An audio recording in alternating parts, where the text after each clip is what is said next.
What is up, guys, and welcome back to a brand new video. This is a online league race. It's more like a pre-season race.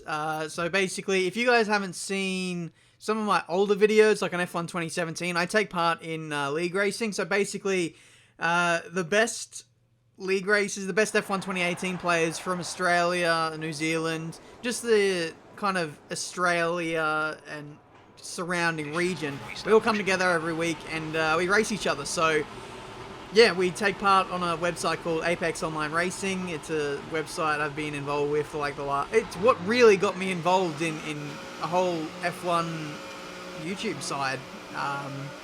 So I've been involved with these guys for a very, very long time, and the new season is starting up on F1 2018 next Sunday. So if you guys are interested in something like this, they haven't asked me to do anything like this, but I just thought, you know, AOR's given me a lot. I thought I'd give them back something as well. So if you do want to sign up, they have European leagues, they have Australian leagues, they have American leagues. If you want to get involved, link in the description. You don't have to be mega fast. There are many, many leagues.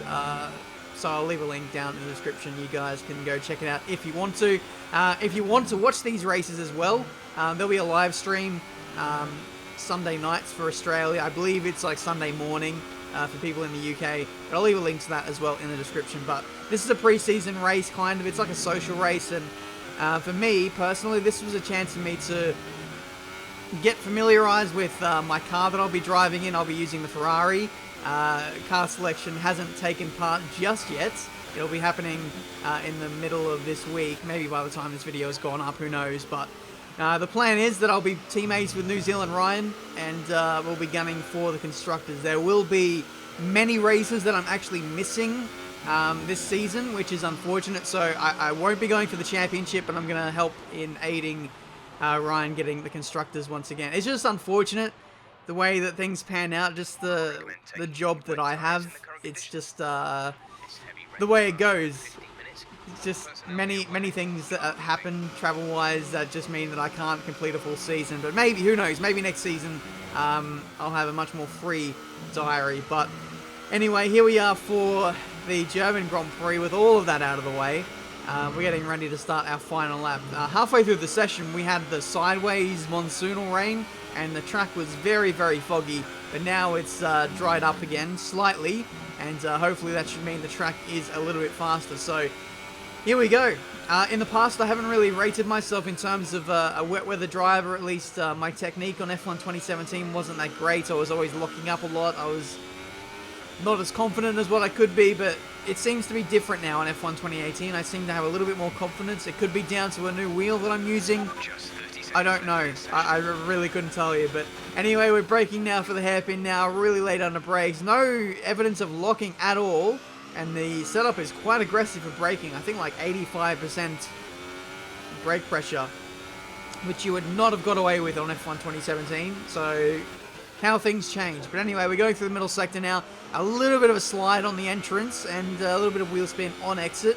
But otherwise, it's been a pretty good lap so far. We're 5.5 tenths up on this lap. So we've found a lot of time in the circuit. I feel like it's got a lot faster. We've got fresher, wet tyres on the car now. And we're also running with less fuel, a lot less fuel than what we were running at the start of the session. So it's all coming good here. We're 7.5 tenths up. But right here, I was just a little bit cautious, a little bit hesitant, and I lost probably a good 2 tenths there, even though it says we're up by 6 tenths. We only lost 1 tenth, but I should have gained even more time. But anyway, across the line, it's a 1 minute 23.4. Gives us provisional pole at the moment.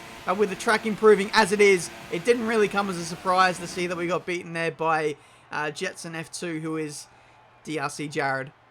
He's DRC Jared because he had a com ban or something and he's using a different account. So he gets pole position. We're P2, 3.5 tenths away, pretty much 4 tenths there. Warden P3, Greek Master, who is much faster on this game, P4. Ryan didn't improve on his last lap, so there was a lot of potential there for him to beat us.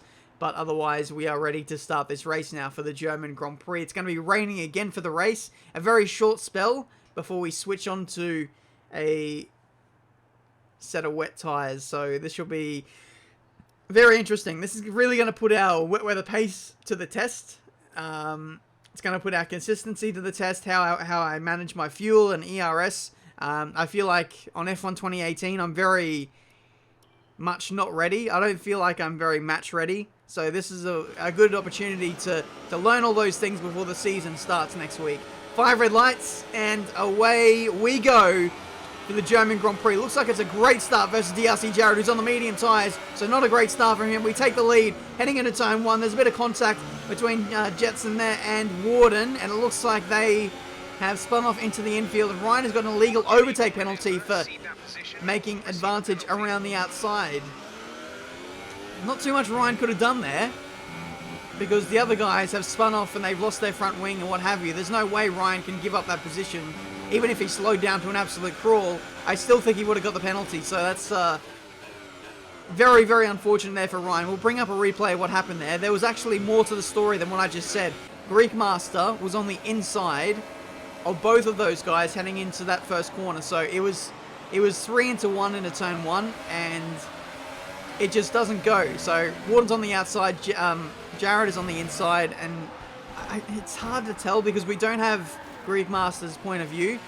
But yeah, he was on the inside, and the other 2 guys on the outside got squeezed out quite a bit, and that was the incident. But Warden's lost his front wing. I believe Jared lost his front wing as well, so that was really unfortunate to lose 2 of our contenders here in this race.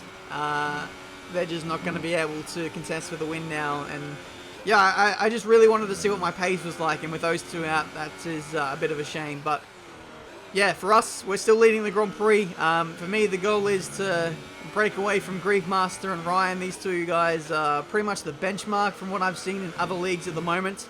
So it'll be very important to make sure that we do have the pace versus those guys. We set the fastest up of the Grand Prix with a 1 minute 14.8. I was pushing like crazy because I knew that the wet weather was coming.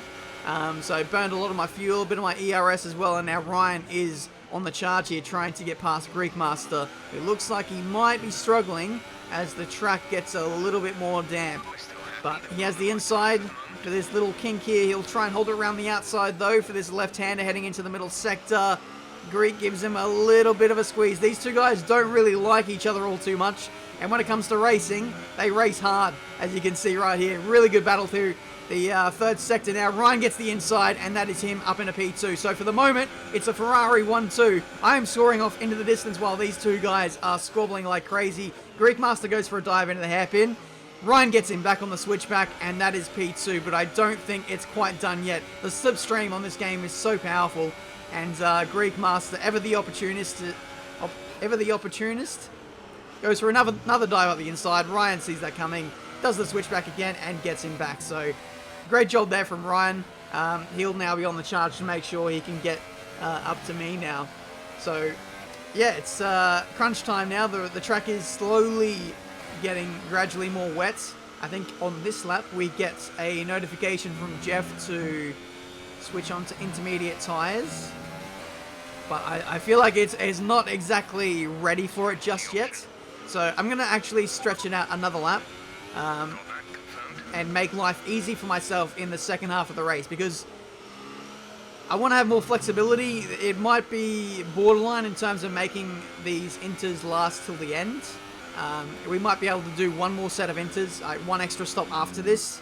And if I stop a little too early, it might limit my options a little bit later on. So I decided to stay out, especially given that Ryan had a drive-through penalty, a stop-go penalty, unfortunately, for the turn 1 illegal overtakes. So I knew I'd be able to jump him because he'd be held in the pit lane for 5 seconds. And I kind of had a feeling that Greek Master would follow me through, so that's why I stayed out the extra lap. And now he's actually retired from the Grand Prix. Release. I don't know if he crashed in the pit lane there on the approach, or whether he just spun out there and then just gave up. I had a feeling it was the latter, because Greek has a bit of a reputation for doing those kind of things, like retiring when the chance of winning is gone. But anyway, we rejoin on the circuit, still in front of Ryan. The gap is 4.9 seconds, so despite Ryan being held in the pit lane for 5 seconds, he technically didn't really lose any time. So if he didn't have that drive-through penalty, he would have been right on our gearbox there, or if not, in front of us. So that was a lucky escape for us now for the remaining laps of the Grand Prix. It was just trying to drive the fastest race I could.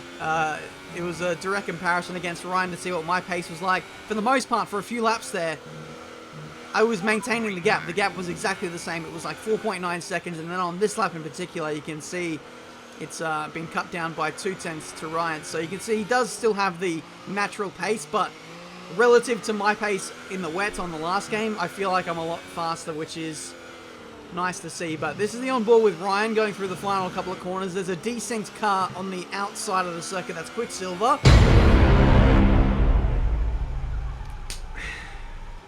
And Ryan's race is over. I can't believe that's happened.